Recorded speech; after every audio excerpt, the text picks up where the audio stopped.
Guys कैसे हो। आज के वीडियो में मोबाइल में जब हम फंस जाते हैं रिपेयरिंग के तौर पे वो ऐसा सेंसिटिव चीज़ होता है कि हम उसको अपने लाइफ टाइम में जो है भूलते नहीं हैं। सपोज करो कोई 10,000 रुपये का मोबाइल कस्टमर लेके आता है और आपके हाथ से मोबाइल डेड हो जाता है। उस केस में आपको जेब से नुकसान मतलब पैसा जब भरना पड़ता है और उस चीज़ को आप कभी अपने लाइफ में जो है भूल नहीं पाओगे। तो ऐसे ही मैं आपको मेरे लाइफ में 3 नुकसान सबसे बड़ा मेरे लिए जो जिसको मैं अभी तक नहीं भूल पाया। तो 3 नुकसान मैंने किया था अपने लाइफ में रिपेयरिंग के लाइन में। तो तीनों नुकसान मैं आपसे शेयर करना चाहता हूँ ताकि आप लोगों के साथ ऐसा अगर हो तो पहले आप बच सको।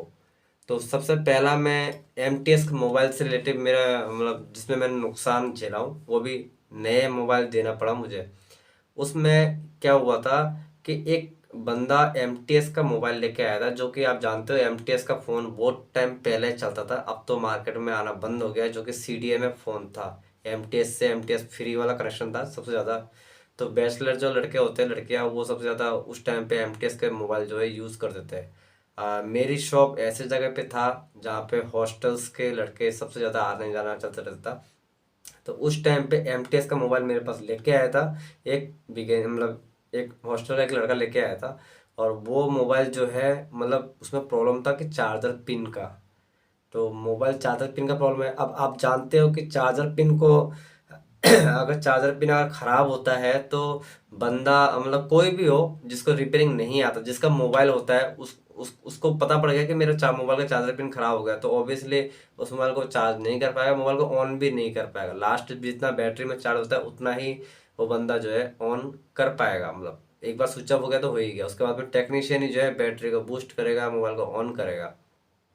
अब उस टाइम पे मैं फ्रेश था एकदम, मतलब मुझे मैं रिपेयरिंग सीख के फिलहाल पर लेट मतलब सीखने के बाद ही मैंने शॉप ओपन किया था। ये 2014 की बात है। तो इस केस में क्या हुआ था, मैंने वही वही मोबाइल को मैंने कस्टमर से लिया। लेने कस्टमर ने तो ये कहा कि चार्जर पिन खराब हो गया लगा दो। मैंने कहा 80 रुपये लगेंगे तो रिपेयर हो जाएगा। अब मैंने वो चार मोबाइल एक्सेप्ट कर लिया। एक्सेप्ट करने के बाद में अब उस टाइम पे क्या है, एक घबराहट सा होता है। घबराहट कैसा, जब आप नया नया काम सीखते हो ना तो कस्टमर के सामने तो मोबाइल खोलने में भी घबराहट होता है कि मेरा हाथ से कुछ चीज़ डैमेज ना हो जाए। ऐसा घबराहट उस टाइम पे था। तो मैंने क्या किया, कस्टमर से टाइम मांग लिया कि अभी तो मेरे पास काम है, बाद में ले लेना 1 घंटे 2 घंटे बाद में। तो कस्टमर ने कहा ठीक है। तो अब मैंने मुझे इतना रिपेयरिंग तो मतलब सीख के बैठा हूँ तो जाहिर सी बात है हर स्टेप्स मालूम है ही है। लेकिन मैंने उस चीज़ को इग्नोर एक चीज़ को इग्नोर कर दिया। मतलब कस्टमर के सामने मैंने उसके मोबाइल की बैटरी को जो है चार्ज नहीं किया, मतलब चार्ज करके मोबाइल को ऑन करके चेक नहीं किया। इतना सा गलती हुआ था मेरे से। उसमें क्या हुआ था, मैंने जब कस्टमर जब मोबाइल छोड़ के चला गया, मैं मोबाइल को चेक कर रहा हूँ। चेक करने के बाद में उस मोबाइल में को ऑन किया, ऑन भी हो गया, लेकिन सिम लगा रहा हूँ, एमटीएस का सिम भी वर्किंग कर रहा है। चार्जर पिन तो मैंने लगा दिया, चार्जर पिन वर्किंग कर रहा है, लेकिन उस मोबाइल में नेटवर्क आना बंद हो गया। अब जब नेटवर्क नहीं आ रहा है, मतलब नेटवर्क स्लो आ रहा है, कम आ रहा है। अब वो क्या मतलब दुकान में नेटवर्क फुल दिखाता है और उससे घर पे नेटवर्क कम आता है, इस टाइप का प्रॉब्लम था। मोबाइल भी बॉडी वॉडी कुछ ज़्यादा ही टूटा फूटा था, मतलब इस टाइप रबड़ रबड़ जुगाड़ बिठा के यूज़ में ले रहा था। अब वो मोबाइल मैंने कस्टमर को दिया, कस्टमर 2 घंटे 3 घंटे बाद फिर आके बोलता है इसका नेटवर्क कम हो गया। ठीक है, अब मैंने वो सोचा यार ये क्या मामला हो गया, मैं तो चार्जर पिन रिपेयर करने के लिए दिया था। तो कस्टमर ने कहा कि नहीं, आपने आपने खराब कर दिया। मतलब एक दो तीन चार बार सटे देख लिया, 2 बार 3 बार देख लिया, भाई मुझे तो लग नहीं रहा था कहीं प्रॉब्लम था। अब उसके बाद में अब दुकान की एक रेपुटेशन होती है, दुकान में लड़ झगड़ नहीं सकते। हमें उस टाइम पे रिपेयरिंग लाइन ही ऐसा है कि सिर झुकाना ही पड़ता है, कुछ कुछ लाइन ऐसा होता है। तो मैंने कहा भाई ठीक है, तो अगर जिद बहस कर रहे हो तो ठीक है भाई, दूसरा मोबाइल दे देता हूँ और क्या कर सकता हूँ। तो वो और सिर पे चढ़ गया, मतलब वो कहने लगा नहीं मुझे पुराना दूसरा मोबाइल नहीं चाहिए, मुझे नया मोबाइल चाहिए। अब मामला ऐसा हो गया था, उसमें कुछ नहीं कर सकते थे। फिर मैंने क्या किया, बंदे को नया मोबाइल ही दे दिया। मैंने कहा, तू जीत ले, तू ले जा मोबाइल। मतलब दुकान में भीड़ कस्टमर आते रहते तो इमेज खराब होता है। तो मैंने क्या किया, मोबाइल को वापस कस्टमर को रिटर्न कर दिया। ये हादसा था जो मुझे नया मोबाइल देना पड़ा, चार्जिंग जैक 80 रुपये लगाने के चक्कर में। उस टाइम पे एमटीएस का फ़ोन 800 रुपये का 700 रुपये का ऐसा आता था नया फ़ोन, तो मैंने उसमें 700-800 रुपये नुकसान झेल लिया। ये एक फॉल्ट है जिसको मैंने आज तक नहीं भूल पाया। एक फॉल्ट और है, एक कस्टमर 20-22 साल का लड़का मेरे पास आता है स्पाइस का मोबाइल लेके, ये भी 2015 या 14 ऐसे की उस टाइम की बात है। तो उस स्पाइस के मोबाइल में प्रॉब्लम था कि टच जो है पूरा ही डैमेज था, लेकिन वर्किंग कर रहा था। मोबाइल में नेटवर्क वेटवर्क सब कुछ सही था, मोबाइल ऑन कंडीशन में कस्टमर ने मुझे दिया, और ऑन कंडीशन में दिया, उसका टच जो है डैमेज था। अब डैमेज कंडीशन में आप जानते हो कि टच वर्किंग करता है, जो कि अब अभी के टाइम पे क्या है, डिस्प्ले वगैरह में कॉम्बो आ रहा है, लेकिन पहले क्या आप जानते हो कॉम्बो नहीं आता था, टच डिस्प्ले अलग अलग आते थे। तो मैंने क्या किया, कस्टमर को इमीडिएटली बोल दिया इसमें इतने रुपये खर्चा आएगा, मतलब जो भी समथिंग हमारा जो रेट होता है वो मैंने बता दिया अपना मार्जिन जोड़ के। तो कस्टमर हाँ बोल दिया, तो ठीक है आप कर दो। कस्टमर भी वैसे अच्छा ही था। तो मैंने क्या किया, मोबाइल को ले लिया। लेने के बाद में मैंने देखा भाई रनिंग मॉडल है जो मोबाइल लेके आया, मतलब उस टाइम पे स्पाइस के मोबाइल बहुत चलते थे, टच डिस्प्ले भी आसानी से मिल जाते थे। अब मार्केट में मैंने फ़ोन करके पूछा भाई इसका टच है क्या, तो मार्केट से मुझे मालूम पड़ा हाँ इसका टच है। तो मैंने सोचा, आप लोग भी जानते ही हो कि हम जब मोबाइल को डिस्प्ले वगैरह लेने जाते हैं मार्केट में, तो सबसे पहले क्या करते हैं, मोबाइल खोल के कंप्लीट डिस्प्ले मतलब टच की रिक्वायरमेंट होती है तो टच को अलग करके लेके जाते हैं, अगर डिस्प्ले की रिक्वायरमेंट होती है तो डिस्प्ले दोनों को अलग करके लेके जाते हैं।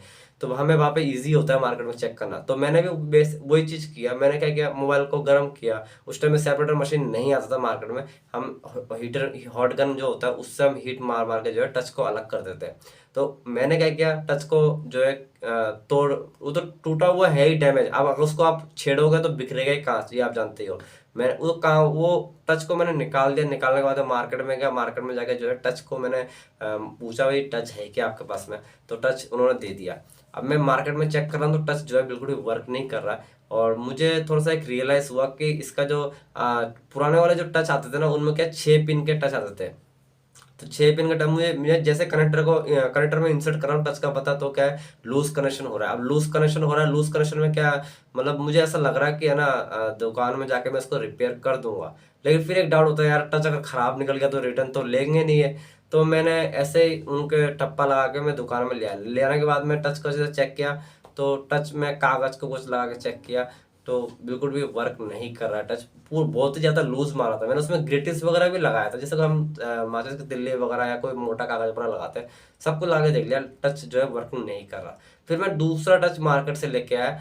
लेके आने के बाद में दोबारा लगाया, अब वो टच भी वर्क नहीं कर रहा, मतलब वर्क बिल्कुल भी वर्क नहीं कर रहा। अब इसमें मैं तो उल्टा फंस गया। कैसे फंसा, क्योंकि मैंने कस्टमर से तो हाँ बोल दिया कि रिपेयर कर दूंगा। पहले कस्टमर का तो टच वर्किंग कर रहा था ना, डैमेज हो तो क्या हुआ, लेकिन वर्किंग कर रहा था। जब जो कि मैंने टच को निकालते वक्त बिखेर तो वैसे ही दिया कांच वाच को। उसके बाद में मार्केट से जब टच लेके आया, लेके आने के बाद में जो उसमें लगा रहा हूँ, लगाने के बाद में टच वर्क नहीं कर रहा, वो भी 2 टच मेरा नुकसान हो गया। कस्टमर हावी हो गया भैया। वो उसमें एक्चुअली जिस बंदे का मोबाइल था, वो बंदा कह रहा था मेरा ये मोबाइल इम्पोर्टेंट नहीं है, मेरा इम्पोर्टेंट है इसके अंदर का डाटा। मतलब स्पाइस का मोबाइल था ना, तो उसमें टच मतलब उसको डाटा इम्पोर्टेंट था, उसमें शादी वादी का कोई वीडियो एल्बम था। अब मार्केट का टच तो काम नहीं कर रहा। मैंने फिर क्या किया, कस्टमर से 2 दिन का समय लिया। कस्टमर ने पूरा अपना जो भी गुस्सा था, भड़ास था, वो सब कुछ निकाला। बोला मैं कुछ नहीं चाहता, मुझे ये मोबाइल ओके चाहिए तो चाहिए, भले ही आप 1000 रुपये और ले लो, मतलब ये मोबाइल मुझे ओके चाहिए चाहिए।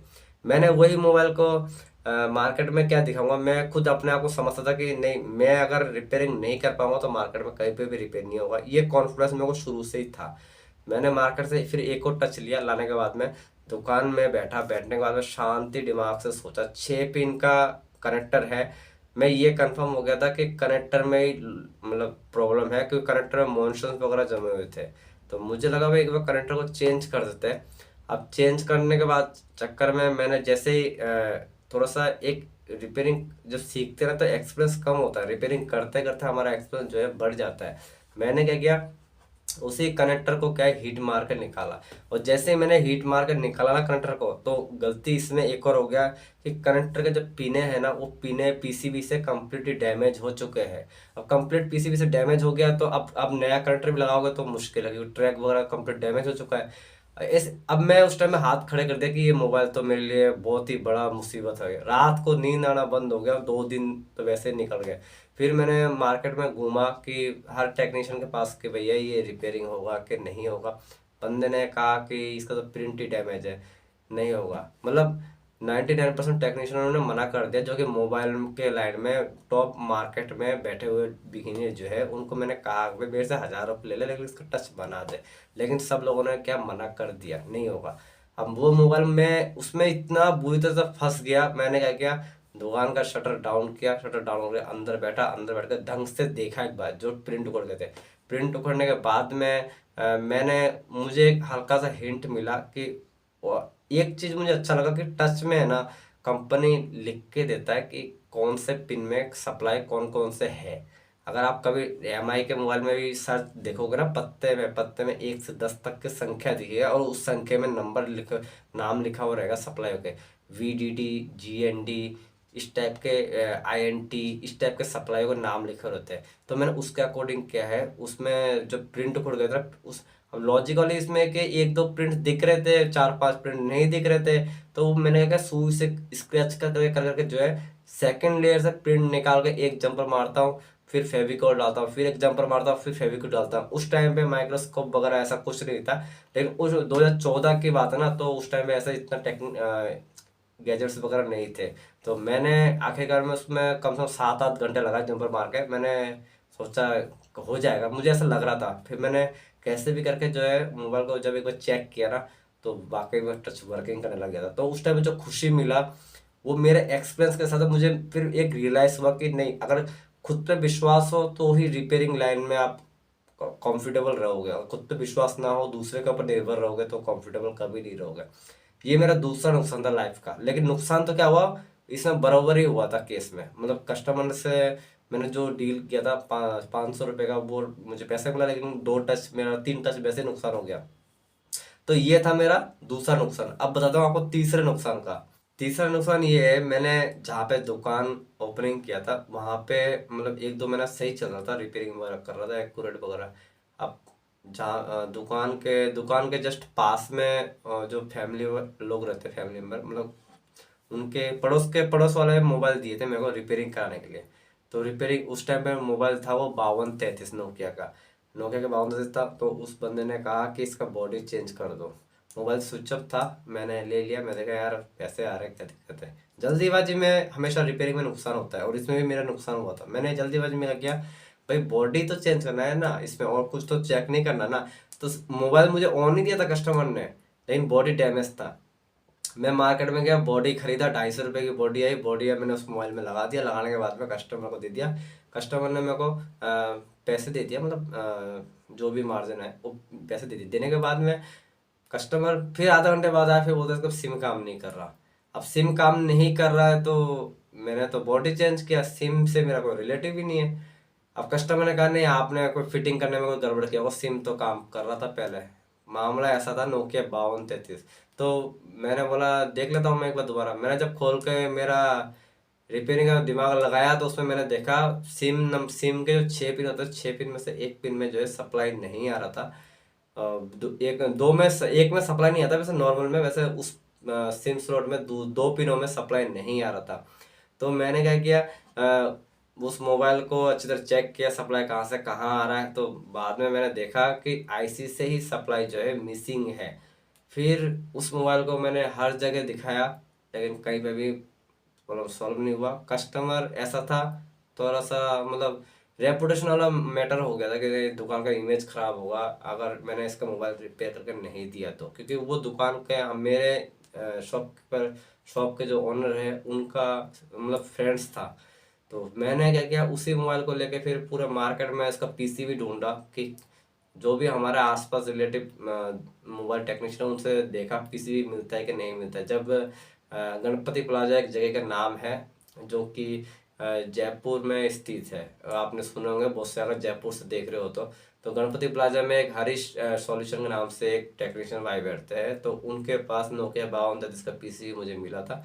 जो कि मैंने 1000 रुपये का परचेस किया था। परचेस करने के बाद में पीसीबी चेंज करके बंदे को चेक करा के फिर मैंने दिया था। ये मेरे लाइफ का 3 नुकसान मैंने आपसे शेयर किया आज इस वीडियो में। तो ये चीज़ मैंने आपको इसलिए बताया ताकि रिपेयरिंग वैसे भी सेंसिटिव लाइन है, तो मोबाइल डेड आए या चार्जर पिन से आए, आप पूरा A to Z चेक करके कस्टमर को बोल के, मतलब कंप्लीटली अपने तरफ से जो है कोई भी गलती ना करो, उसके बाद में मोबाइल रिपेयरिंग करो। सिर्फ इतना सही है आज के वीडियो में।